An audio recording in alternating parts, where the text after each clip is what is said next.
So this time we are looking at retelling of stories. You can use this for really any grade level.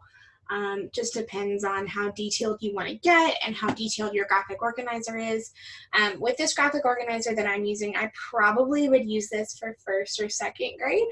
I mean, you could make arguments that it could be used in other grades as well, but this is what I use it for. You can use this for really any book that they're reading. You could use this with their book box. You could use this with guided reading books. You can either read the guided reading books and have them fill it out right then and there, or you could send this home for homework and see, what they're able to grasp on their own. You could even do this with a read aloud book and have this be an independent activity, or they could do this in partners. It's really up to you, and there are really lots of options. Today, for the model, I'm going to use the Three Little Pigs. And so I'm going to write the title here so that I know what story we're using. Oops, Three Little Pigs. There we go. This box here where it says, here's where the story takes place. Obviously, this is talking about setting.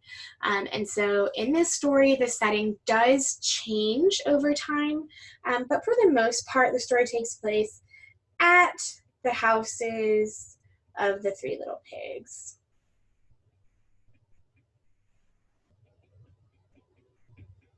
Okay.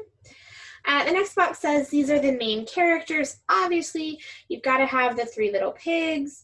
And then that other character that's really important in the story is the Big Bad Wolf.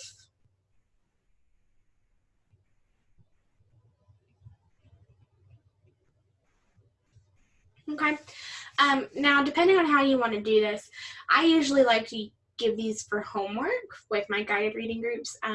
So I would be using these to check for comprehension and understanding, and just the ability to retell. It's a really important skill that they need to learn. So what I would generally be looking for, not word for word, is something like this. In the beginning, I want them to say something like, the Three Little Pigs all built houses.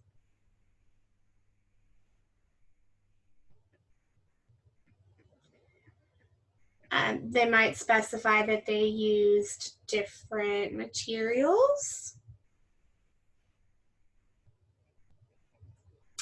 In the middle, this is where the Big Bad Wolf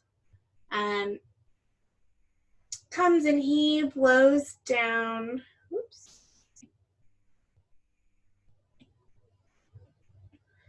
He blows down the straw and the stick house.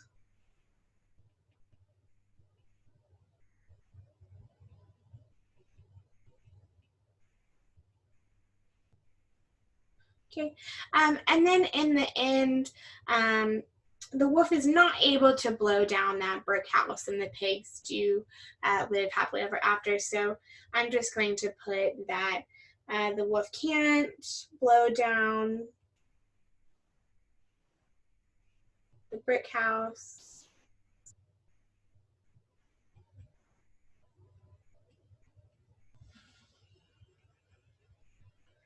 And the pigs live happily ever after.